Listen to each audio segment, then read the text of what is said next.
어떤 분은 그게 이제 일본 내의 그 정치적 상황, 그 뭐 네, 지금 평화헌법 수정을 네, 위해서 네, 네, 아베가 노력을 하고 네, 있잖아요. 네, 그게 반영이 된 것이다. 국민들의 지지도를 좀 끌기 위해서 네. 이런 얘기도 하던데요.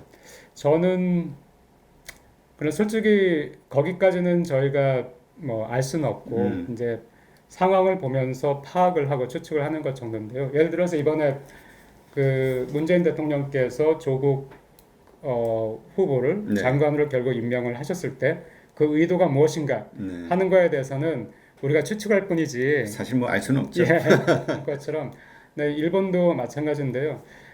저는 제 개인적으로는 거기까지는 왜냐하면은 2010년에 서로 분쟁이 중국과 일본이 분쟁이 났을 때도 그때도 일본에서는 음모론이 굉장히 많았어요. 네, 중국이 어떤 그 더 깊은 의도를 가지고 이런 걸 하고 있다. 그런데 그것도 나중에는 뭐 2, 3년 지나니까 그 음모론이 다 없어졌거든요. 네, 그것처럼 한국에 지금 한국 상황에서도 저는 어떤 그 더 깊은 의도가 있어서 한다기보다 일본이 징용공 배상이 나오면서 이게 일단은 경제적으로 돈이 걸린 문제잖아요. 그렇죠. 그러니까 자기네 기업의 자산이 압류되는 상황에서 일본 정부 입장에서는 뭔가를 뭐 해야 된다는 그런 걸 생각했을 것이고 그런 경제적인 이유하고 그다음에 그 한일 관계를 좀 바꿔보고 싶다는 그런 의도 그리고 네, 또 우리가 얼마나 화가 났는지를 알리고 싶다. 그러니까 그 음, 전에 사실은 이 조치가 있기 전에 일본에서는 소문은 많았어요. 그 음, 뭐 동료 교수 중에 정부 그 경제학하는 사람들이니까 정부 쪽에서 그런 프로젝트를 한다든가 정부 관료들 만나는 사람들이 저보고 한국을 좋아하는 사람들은 뭐 걱정스럽게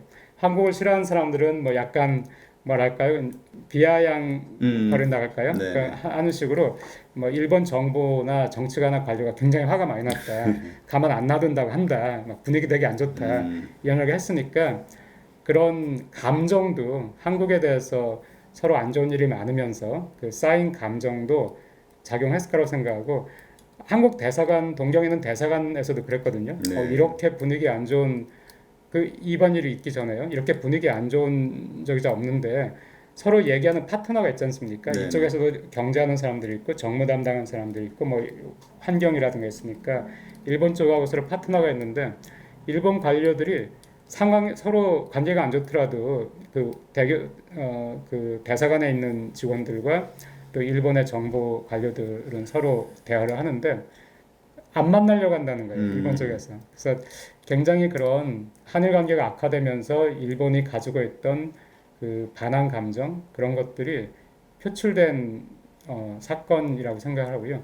그 이면 더 깊이 들어가서 어떤 지지도라든가 아니면은 뭐 한국의 경제에 타격을 입히고 싶다든가 하는 그것까지는 잘 모르겠습니다. 그러면 이제 그 이러한 상황에서 국제 사회에 우리가 지지를 받아야 유리하잖아요. 네, 예, 네. 어떻게 그런 걸 끌어낼 수 있을까요? 어, 그게 제가 좀 약간 의외였습니다. 저는 왜냐면은 이번 아베 그 총리의 그 조치가 있었을 때 어떤 의미에서 좀 책에 안도했다고 썼는데 깜짝 놀랐지만 저는 그 기자분들이 이런 소문이 도는데 어떻게 될 거 아니야 할 때 서로 그 경제적으로 손해가 가는데 그런 멍청한 짓을 이분이 하겠나 그렇게 생각하지 않는다는데 완전히 예측 틀렸고요. 네. 미안하죠 그때 물어보셨던 분들한테 나중에 미안하다고 아니, 그냥 연락하지 마세요, 앞으로. 그 말씀드렸는데 어 그래서 이 너무나 어처구니 없는 일을 했으니까 네. 국제적으로 비난을 받을 것이다. 음, 그 이전에 이제 일본에서는 한국이 그 일본과의 한국과의 그 합의된 것들을 자꾸 깬다. 네. 그러니까 약속을 어기는 나라다, 믿을 수 없는 나라다. 이걸 계속 선전을 하고 있었는데 그랬는데 이제 이번에는 아베 총리가 그 무역 관계를 깨트림으로써 국제적인 분업 관계에 해를 주는 이것도 신뢰 관계인데 신뢰 관계를 깨트리는 일을 했으니까 일본이 이번에 이제 자충수를 두었다. 일본이 뭔가 미스테이크를 했다라고 생각을 해서 국제적인 협조를 좀 더 얻을 거라고 생각을 했는데 의외로 국제 사회에서는 굉장히 별로 반응이 없더라고요. 아, 그래요? 네. 그러니까 한국에서는 예를 어떤 국제 회의가 있어가지고 한국에서 나가서 일본이 이번에 잘못했다. 이거 말이 안 된다. 정치적인 분쟁인데 무역을 도구로 들여왔다. 얘기를 하면은 그 저희가 언론 보도를 보면은 별로 그렇게 반응이 없잖아요. 네. 그 한국 대표, 일본 대표 외에는 뭐 말하는 사람이 없었다든가. 그러면 한국에서는 언론 보도에서 전 세계가 우리의 입장을 이해했다.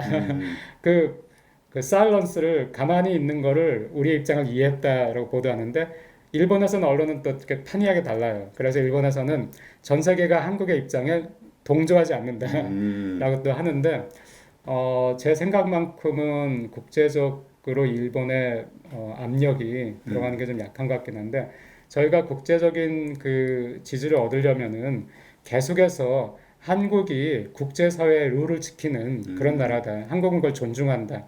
한국은 그런 그 안정적이고 지속적인 그런 무역 관계, 그 외교 관계 이런 거를 위해 노력하는 나라다 하는 이미지를 계속 주면서 일본이 그것을 국제적 분업 관계를 깨고 있다. 이것이 G20 의장국이었는데 G20 선언문하고도 완전히 배치되거든요. 그런 것들을 계속해서 지속적으로 어필하고 이쪽에서 실수를 하지 않는 게 중요하다고 생각해요. 그러니까 감정적으로 나가가지고 우리도 그 룰을 깬다든가 우리도 어처구니 없는 일을 한다든가 WTO에 제소를 한다고 하지만은 WTO에서 2010년도에 일본이 했던 것 중에 무서운 것 중에 하나는 일본은 WTO에서 자기네가 분리할 만한 일은 전혀 하지 않았어요. 네. 그러니까 그 오히려 과거에는 반중시가 있고 할 때는 폭력도 있었고 뭐 중국 대사관에 위협을 가한다든가 뭐 실탄 같은 거를 우편을 보낸다든가 이게 있었는데 2010년도에는 훨씬 더 그 상황이 안 좋고 관계가 안 좋았지만 그런 건 없었어요. 그러니까 그 국제사회에서 자기네가 비난을 받을 수 있는 뭔가 자기네도 흠이 될 수 있는 그런 건 하지 않았거든요. 네. 그러니까 한국도 그런 걸 하지 않으면서 국제사회에서 지속적으로 그 우리는 룰을 지키고 우리는 그 안정적인 관계를 희망하는데 일본에서 그게 안 된다 하는 거를 어필을 해야 된다고 생각합니다. 네.